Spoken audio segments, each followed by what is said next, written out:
জলে ডুবে মর্মান্তিক ঘটনায় মৃত্যু হল এক শিশুর। এই ঘটনা মধুপুর থানার অন্তর্গত কোনাবন ওএনজিসির জিসিএস সংলগ্ন এলাকায়।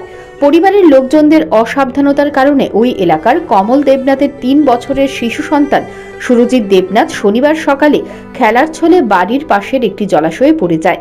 এই জলাশয়ের জলে পড়ে মর্মান্তিক মৃত্যু হয় ৩ বছরের সুরজিৎ দেবনাথের। পরিবারের লোকজন খোঁজাখুঁজি শুরু করে। পরে বাড়ির পাশে জলাশয়ে ৩ বছরের শিশু সুরজিৎ দেবনাথের দেহ ভাসতে দেখে। তড়িঘড়ি তাকে উদ্ধার করে মধুপুর প্রাথমিক স্বাস্থ্য কেন্দ্রে নিয়ে আসে। হাসপাতালের কর্তব্যরত চিকিৎসকরা সমস্ত পরীক্ষা নিরীক্ষার পর ৩ বছরের সুরজিৎ দেবনাথকে মৃত বলে ঘোষণা করেন। চিকিৎসকের মুখে শিশুর মৃত্যুর কথা শুনেই পরিবারের লোকেরা কান্নায় ভেঙে পড়েন। ইমার্জেন্সিতে একটা পেশেন্ট নিয়ে আসা হয়েছে। একটা 3 বছরের বাচ্চা সুরজিৎ দেবনাথকে ইমার্জেন্সিতে আনার পরে আমরা পরীক্ষার পরে দেখতে পারি যে জলে পড়ে পুরো মুখে দিয়ে নাকি দিয়ে জল বেরোচ্ছে। তারপরে বাড়ির লোকের সাথে জিজ্ঞেস করা হলো যে কীভাবে হয়েছে। ওরা নাকি সকালবেলা বাচ্চা টিফিন করার পরে বাচ্চার বাড়িতে একটা গর্ত করে রেখেছিল মাছ চাষের জন্য, ওই জলের মধ্যে পড়ে গেছে।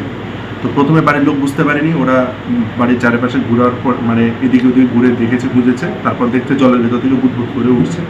তারপর ওরা দেখলো যে এখান থেকে বাচ্চাটাকে বের করে আনা ইমার্জেন্সিতে এনেছে। নাম কি বাচ্চাটার? বাচ্চাটার নাম হচ্ছে সুরজিৎ দেবনাথ, 3 বছর।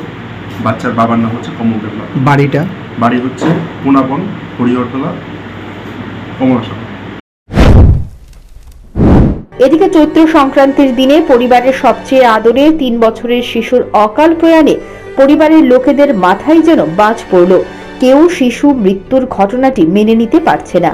Bureau report, news prime Tripura.